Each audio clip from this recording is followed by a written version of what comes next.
और ब्रेक के बाद एक बार फिर से स्वागत है आप सभी का। न्यूज पंच में आगे बढ़ते हुए बात करते हैं देश की राजधानी दिल्ली की, जहां दिल्ली में विधानसभा चुनावों से पहले ही दिल्ली के उपराज्यपाल वीके सक्सेना का एक आदेश इस वक्त चर्चा में बना हुआ है। दरअसल इस आदेश में एलजी ने बांग्लादेशी घुसपैठियों के खिलाफ विशेष अभियान चलाने के सीधे तौर पर निर्देश दे दिए हैं, जिसके बाद दिल्ली पुलिस अब एक्शन मोड में आ गई है।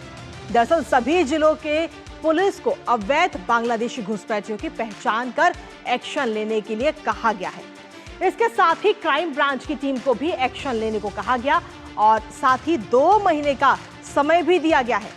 इसके अलावा पहचान पत्र बनाने वालों पर भी एक्शन लेने की बात इसमें कही गई। तो वहीं दूसरी तरफ दिल्ली से भारतीय जनता पार्टी के सांसद मनोज तिवारी ने भी सदन में बांग्लादेशी घुसपैठियों का मुद्दा उठाया। फिलहाल अब दिल्ली पुलिस के लिए दिल्ली में रह रहे तमाम बांग्लादेशी घुसपैठियों के दस्तावेजों की पहचान करना अब इस वक्त किसी चुनौती से कम नहीं। इस पर अपने संवाददाता से करेंगे चर्चा, लेकिन उससे पहले आपको ग्राफिक्स के जरिए दिखाते हैं उपराज्यपाल का आदेश कि आखिर दिल्ली में अवैध बांग्लादेशी जो है उनके लिए क्या कुछ आदेश उपराज्यपाल की तरफ से दिया गया है। ग्राफिक्स के जरिए आपको दिखाते हैं। चलिए ग्राफिक्स हम आपको दिखाएंगे, लेकिन उससे पहले बीजेपी सांसद मनोज तिवारी ने क्या कुछ कहा है वो सुनाते हैं आपको। आप देखिए कितनी खतरनाक मानसिकता है आम आदमी पार्टी की कि क्या दिल्ली के वोटर नहीं है, दिल्ली के वोटर पे आपका विश्वास नहीं है, आपको रोहिंग्याज और अवैध बांग्लादेशी घुसपैठियों पे विश्वास है। वो कहीं से वोटर हो सकते हैं क्या? जो लोग इलीगल घुसपैठिए हैं वो वोटर कैसे हो सकते हैं? यही तो मैं बार बार कह रहा हूं कि दिल्ली की जो आम आदमी पार्टी की सरकार इलीगल घुसपैठियों को, रोहिंग्याज अवैध बांग्लादेशी घुसपैठियों को जिस प्रकार से बसा रहे हैं, ये एक बहुत बड़ा खतरा है और उस पर बहुत बड़ी कार्रवाई की आवश्यकता है। तो अवैध घुसपैठियों को लेकर मनोज तिवारी ने क्या कुछ कहा वो हमने आपको सुनाया। इसके साथ ही उपराज्यपाल ने क्या कुछ आदेश दिया है वो एक बार ग्राफिक्स के जरिए आपको बताते हैं कि ऐसे में सवाल ये उठ रहा है कि क्या दिल्ली खाली होगी, क्योंकि बांग्लादेशी घुसपैठियों के खिलाफ सख्त कार्रवाई करने के निर्देश इस वक्त दिल्ली के उपराज्यपाल की तरफ से दे दिए गए हैं। पहचान करने के लिए 2 महीने से ज्यादा ये विशेष अभियान चलाया जाएगा दिल्ली पुलिस की तरफ से।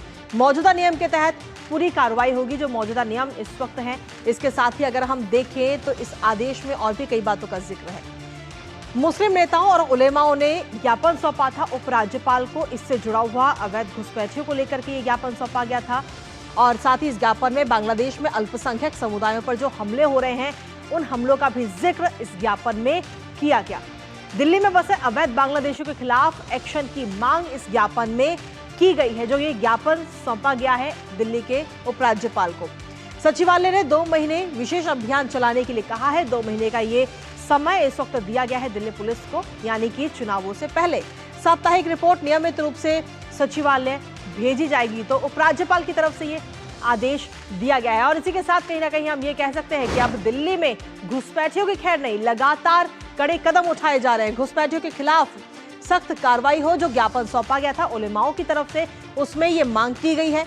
अवैध बांग्लादेशी को घर जो है किराए पर ना दिया जाए, ये भी एक मांग का जिक्र इस पत्र में, इस ज्ञापन में किया गया है। इसके साथ ही जो किराए पर जो घर पहले ही दे दिए गए हैं उन घरों को भी जल्द से जल्द खाली कराने की बात इस ज्ञापन में कही गई है उलेमाओं की तरफ से। साथ ही अवैध बांग्लादेशियों को रोजगार ना दिया जाए, रोजगार ना देने की भी बात इसमें कही गई है।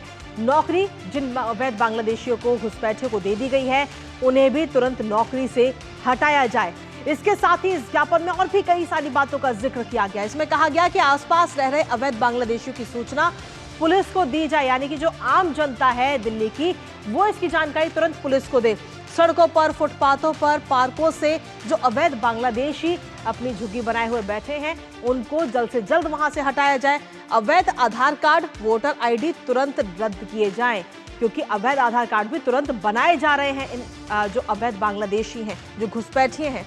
मस्जिद या मदरसे की पनाह में रह रहे घुसपैठियों को भी बाहर किया जाए, उन्हें भी ना रखा जाए और इसके साथ ही घुसपैठियों की पहचान के लिए विशेष अभियान चलाया जाए। तो ये ज्ञापन में तमाम बातें उलेमाओं की तरफ से रखी गई हैं और इसी के साथ कहीं ना कहीं ये कहा जा सकता है कि अब दिल्ली में घुसपैठियों की खैर नहीं है। इसी के साथ हमारे संवाददाता शैलेंद्र इस वक्त जुड़ रहे हैं, सीधा उन्हीं का रुख कर लेते हैं। शैलेंद्र, अगर हम देखें तो कई सारे सवाल भी उठ रहे हैं, लेकिन अब जो ये आदेश दिया गया, उस आदेश के बाद में विशेष अभियान इस वक्त दिल्ली के अंदर चलाया जा रहा है घुसपैठियों के खिलाफ। देखिए, इसके आप थोड़ा बैकग्राउंड में जाएं तो इस तरह की खबरें आई कि दिल्ली में कई जगहों पर जो अवैध बांग्लादेशी हैं वो बसे हुए हैं, रोहिंग्या बसे हुए हैं, और उनको एक तरह से जो दिल्ली की सरकार है, आम आदमी पार्टी की सरकार, वो एक संरक्षण दे रही है। आरोप बीजेपी की तरफ से, दिल्ली बीजेपी की तरफ से लगातार लगाया गया। और जब हमने देखा कि एलजी का एक आदेश आया कि ऐसे अवैध बांग्लादेशियों की पहचान करके उन्हें दिल्ली से बाहर किया जाएगा, तब उसके बाद काफ़ी सियासत देखने को मिली।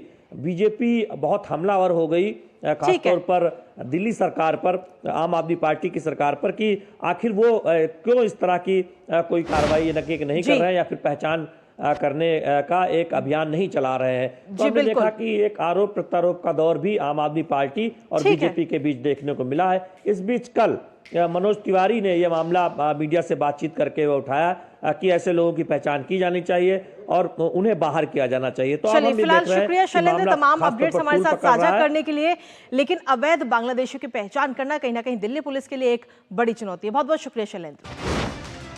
और इसी के साथ फिलहाल न्यूज पंच में मुझे और हमारी टीम को दीजिए अनुमति, लेकिन 2 बजे आपसे फिर होगी मुलाकात।